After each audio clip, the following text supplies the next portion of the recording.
Hello guys, welcome back Ashi Online Edu. Dear students, पिछले videos में हमने काफ़ी टॉपिक्स पे बातें की हैं इंग्लिश के। तो आज हम बात करने वाले हैं एक नए टॉपिक पर, जो है अपना some important collective phrases. Hindi में इसको हम कहते हैं आवश्यक समूहार्थक शब्द। आपने 12th क्लास में शायद पढ़े होंगे, जैसे होते हैं वन वर्ड सब्स्टिट्यूशन, उसी की टाइप में होते हैं ये, लेकिन ये अलग होते हैं इनसे।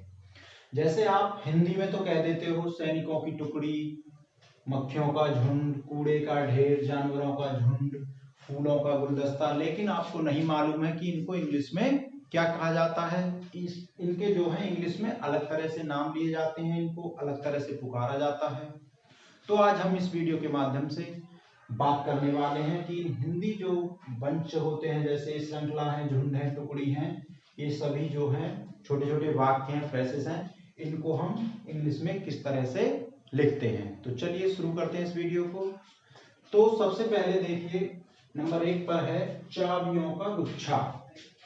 आपके घर में ताले होते हैं, बहुत से ताले होते हैं, 8-10 ताले भी होते हैं किसी के घर में, फिर उनकी काफी चाबियां हो जाती हैं, 10 तालों की 10 चाबियां। फिर वो चाबी अगर एक ही छल्ले में डाल दी जाए तो वो बन जाता है अपना चाबियों का गुच्छा। तो उसको इंग्लिश में हम कहते हैं ए बंच ऑफ कीज। चाबियों का गुच्छा, a bunch of keys. Okay. Next है अपना अंगूरों का गुच्छा। अंगूर तो आपने काफी खाए होंगे, खट्टे, मीठे, काले, कई तरह के होते हैं। तो अंगूरों का गुच्छा जो होता है उसको इंग्लिश में हम कहते हैं ए बंच ऑफ ग्रेप्स।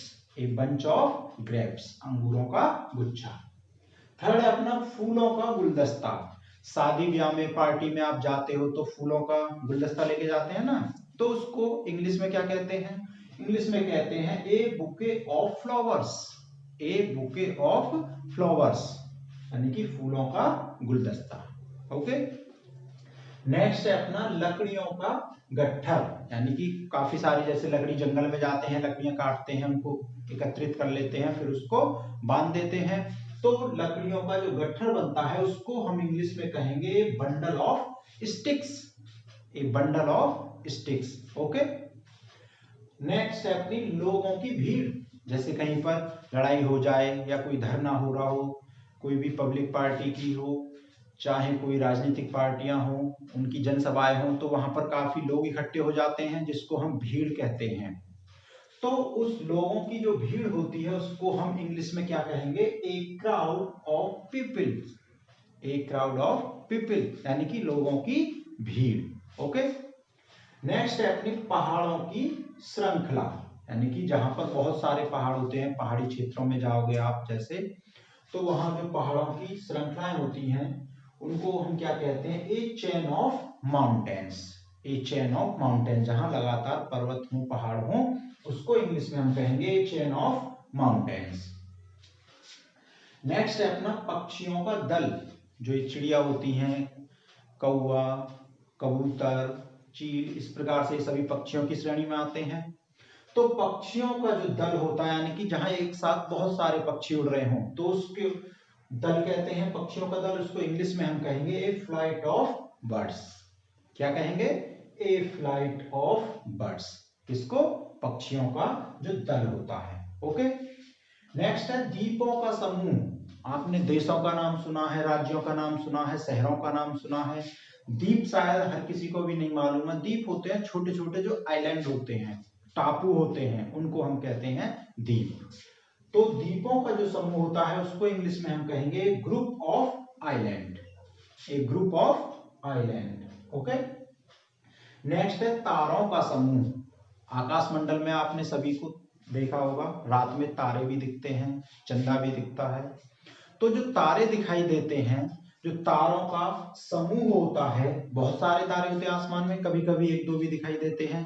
तो जब बहुत सारे समूह होते हैं, यानी कि तारे बहुत सारे समूह में होते हैं, तो उनको हम क्या कहेंगे?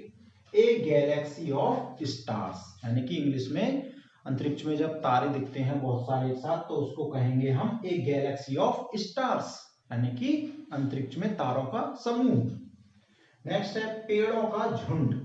पेड़ों का झुंड, आप कहोगे कहीं पेड़ तो जाते नहीं है झुंड में, तो पेड़ों का झुंड जहां पर लाइन से बहुत सारे पेड़ होते हैं, जैसे बाग कहते हैं जिसको हम, आम के बाग होते हैं, अमरूद के बाग होते हैं, यानी कि बहुत सारे पेड़ एक जगह हो तो उसको कहते हैं पेड़ों का झुंड। तो उसको इंग्लिश में हम कहेंगे group of trees, A group of trees, पेड़ों का झुंड।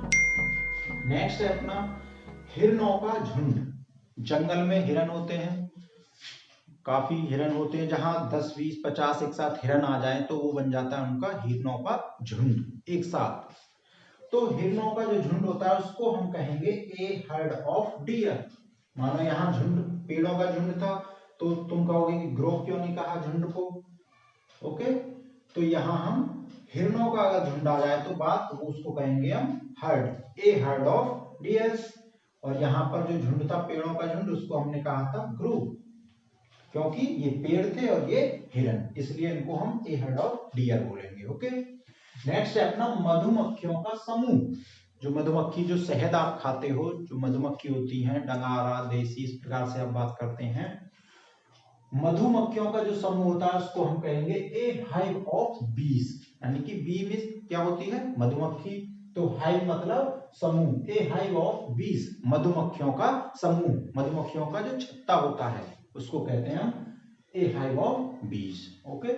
नेक्स्ट है जानवरों का झुंड। जो अपनी गाय भैंस होती हैं ये पालतू, इस प्रकार से अगर ये इकट्ठी जा रही हो, झुंड जा रहा हो पूरा, तो इसको हम क्या कहेंगे, इसको कहेंगे हम a herd of cattle, a herd of cattle, जानवरों का झुंड। तो यहाँ भी हर्ड आ गया, जैसे यहाँ हर्ड आया था अपना हिरणों का झुंड था, यहाँ जानवरों का झुंड, ए हर्ड ऑफ कैटल आ गया।